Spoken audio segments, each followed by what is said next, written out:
So Bill Gates is arguing for death panels. Listen to Bill Gates talking about health care. I caught it on C-SPAN yesterday. I may be the only one in America. I was stunned. Listen to clip 02. Is spending $1 million on that last 3 months of life for that patient, would it be better not to lay off those 10 teachers and to make that trade-off in medical costs? But that's called the death panel, and you're not supposed to have that discussion. You see, so he's now toying with the very death panels that we warned you Obama was trying to introduce with Obamacare. And, of course, the vermin in the media, the propagandists in the Reichstag. The propagandists in the Reichstag said, no, there are no death panels. Now we find out there actually are death panels.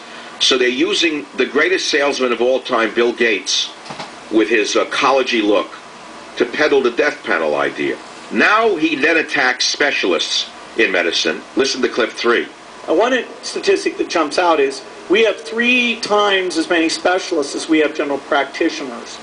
And no one else's system has anything like that. That is unique to the United States, and it's because it's a rigged market. That is, now let's stop for a minute.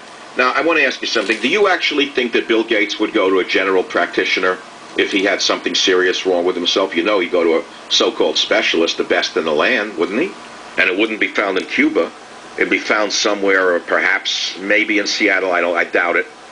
Perhaps UCLA Med Center, somewhere in New York. But he certainly wouldn't go to Cuba for his medical care. And he'd seek out a so-called specialist. But here's Bill Gates now, the salesman, not only arguing in a subtle way for death panels, but against specialists in medicine, saying they should all be GPs.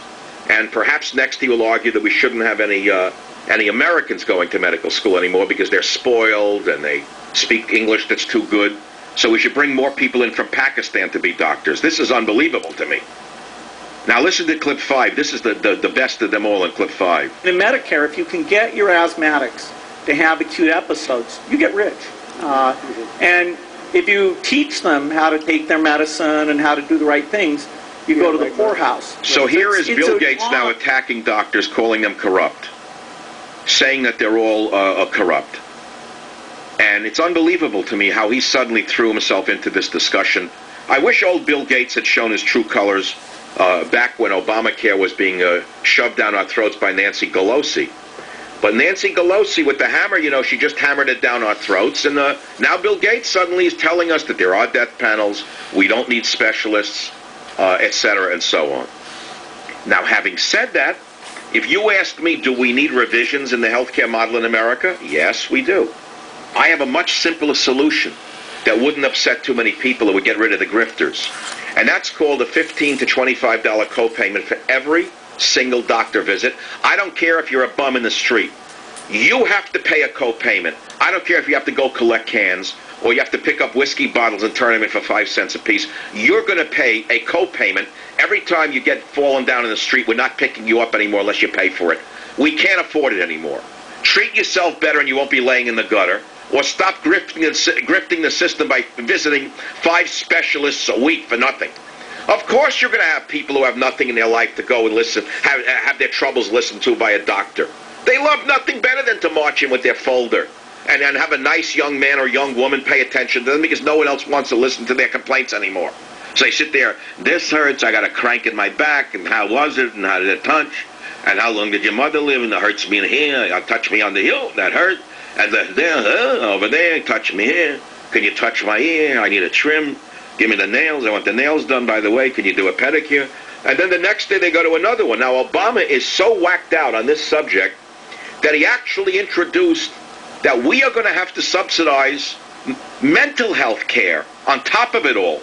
It's bad enough we have the cranks with the physical ailments, 90% of which are made up.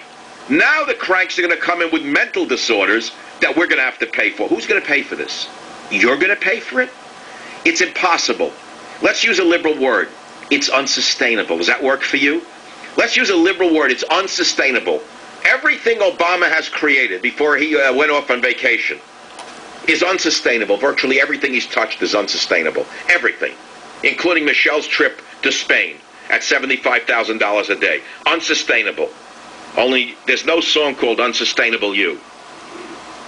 Now, why does Bill Gates suddenly become the chief salesman for socialized medicine? That's the interesting question. Why did they enlist Bill Gates with the sweater and the oh-be-gosh, college boy look? I have nothing against Bill Gates. He did a great thing, created a great business. I admire entrepreneurs who succeed honestly. There's something to admire in every single success story in America, so long as it's honest. Don't get me wrong. But why is he now dipping his beak into this healthcare thing so late into the game? What's this all about? This is the interesting question. Why is Gates now peddling Obamacare with death panels? The answer is simple.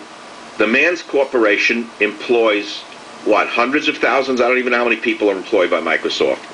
Whatever the number is, if he could introduce death panels and they could cut out care for the last 3 months of a person's life, think of the millions that he could save, that he can give away and look even bigger. Okay, that's number one.